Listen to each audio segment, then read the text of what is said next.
విదేశాల్లో చదవాలనుకుంటున్నారా? అయితే విదేశ్ కన్సల్ట్‌ని సంప్రదించండి. ఎలాంటి ఆధారాలు లేవు. చంద్రబాబు కొవ్వు ప్రకటనపై సుప్రీంకోర్టు కన్నెర్ర. కోట్ల మంది భక్తుల మనోభావాలను దెబ్బతీస్తుందని తెలియదా? మీ రాజకీయాలకు దేవుణ్ణి దూరంగా ఉంచండి. చంద్రబాబు నాయుడు గారు కొవ్వు ప్రకటన చేసిండని సాక్షి పేపరు వార్త ఇచ్చింది. ఇది సాక్షి పేపర్ ఇచ్చిన వార్త కాదు. అన్ని పేపర్లు ఇచ్చినాయి. దాంతోపాటు సుప్రీంకోర్టు, దేశ అత్యున్నత న్యాయస్థానం ఇట్లాంటి కొవ్వు ప్రకటనల్ని కొవ్వెక్కి కోట్ల మంది హిందువుల విశ్వాసానికి సంబంధించి నువ్వు బజార్లో పెట్టి నువ్వు ఇలా మాట్లాడినవు, ఎట్లా మాట్లాడుతావు అని ఒక రకంగా తలంటింది. ఒక 10 షాంపూలు పెట్టి చంద్రబాబు నాయుడు గారిని తలంటింది సుప్రీంకోర్టు. చాలా సూటిగా అడిగింది. ఎట్లాంటి డొంక తిరుగుడు లేకుండా అడిగింది. ఎట్లా మీరు కల్తీ జరిగింది నెయ్యిలో లేదంటే లడ్డూలో అని నిర్ధారించారు? ఏ ప్రకారము ఏ ప్రమాణాలను పాటించారు అని అడిగితే సమాధానం లేదు. మాకు భక్తుల నుంచి కంప్లైంట్ వచ్చింది, లడ్డూలో నాణ్యత లేదు, రుచి పోయింది అని చెప్పారు సిద్ధార్థ లూద్రా. మరి భక్తులు కంప్లైంట్ చేసినప్పుడు ఆ లడ్డూలు ఏదైతే ఉన్నాయో వాళ్ళు రుచి పోయిందనే లడ్డూలు ల్యాబ్కు పంపారా అంటే లేదు. నెయ్యిని ల్యాబ్కు పంపారు. జూలైలో రిపోర్ట్ వస్తే సెప్టెంబర్ వరకు ఏం చేశారు? మరి సెకండ్ ఒపీనియన్ ఎందుకు తీసుకోలేదు? ఇక అదొక్కటే సుప్రీమా, ఎన్డీడీబీ, దానికంటే ఇంకా మించినవి కూడా ల్యాబులు ఉన్నాయి కదా.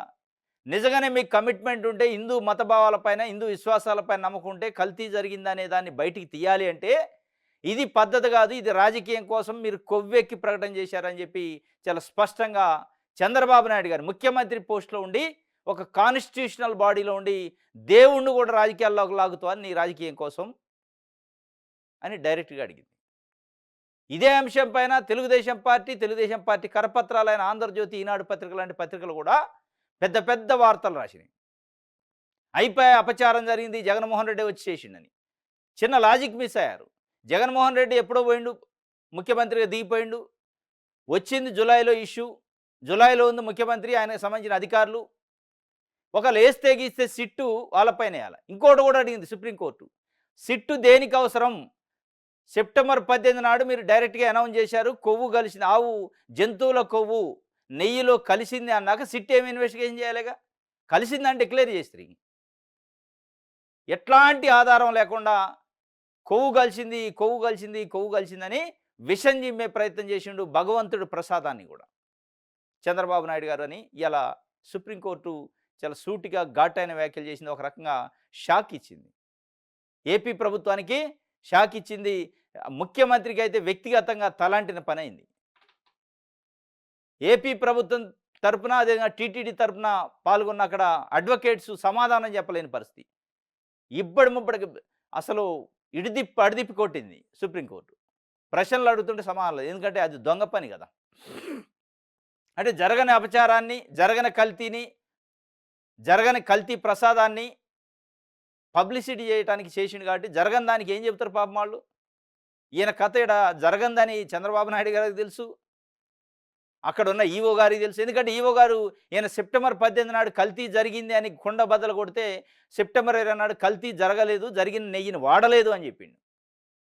వాడని నెయ్యి కల్తీ జరిగినట్టు ఎట్లా అయింది అనేది సుప్రీంకోర్టు చాలా స్పష్టంగా చెప్పింది. దానికి సంబంధించిన, ఎందుకంటే ఇగో ఇట్లాంటి ఒక ముఖ్యమంత్రి హోదాలో ఉండి 45 సంవత్సరాల రాజకీయ అనుభవం ఉండి ఇగో మీరు ఇట్లాంటి స్టేట్మెంట్లు ఇస్తే మళ్ళీ చివరికి అది ఏంటి, భగవంతుడికి సంబంధించింది, విశ్వాసానికి సంబంధించింది, పవిత్రతకు సంబంధించింది, కోట్ల మంది హిందువుల విశ్వాసం అది. ఆ విశ్వాసం పైనే మీరు అబద్ధాలు పునాదులేస్తే మీరు రేపు ఏ విషయంలో కూడా నిజాలు చెప్పినా నిజంగా నమ్మరు. మీరు ఏదన్నా ఎప్పుడన్నా ఒకసారి నిజాలు చెప్పినా కానీ నమ్మే పరిస్థితి ఉండదు అనేది ఇలా ప్రజలు మాట్లాడుకుంటున్నారు.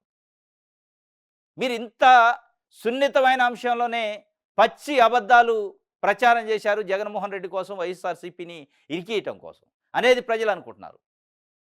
ఇదే మీరు తీసుకోవాల్సింది అని అనుకుంటున్నారు. ఈ విషయం కాదు మీరు తీసుకోవాల్సింది. నిజంగానే జగన్మోహన్ రెడ్డినో వైఎస్ఆర్సీపీనో విరికించాలనుకుంటే చాలా ఇష్యూస్ ఉంటాయి. మీ చేతిలో ప్రభుత్వం ఉంది, అధికారం ఉంది. కానీ జగన్మోహన్ రెడ్డిని ఇరికించాలనే ప్రయత్నంలో ప్రజల్ని, విశ్వాసాలని మంట కలిపారు. భక్తుల విశ్వాసాలు, హిందూ మనోభావాలను దెబ్బతీశారు. ఇప్పుడు స్పందించాలి హిందూ సంఘాలు, మత సంఘాలు, మఠాల అధిపతులు. అందుకే చంద్రబాబు నాయుడు గారు ఇప్పటికైనా ఏదన్నా ఎప్పుడన్నా ఒకటో అరో నిజాలు చెప్పినా నమ్మే పరిస్థితి ఉండదు. ఇగో ఈ అబద్ధాల కిందనే పోతాయి. మీరు నిజం చెప్పినా నమ్మరిక.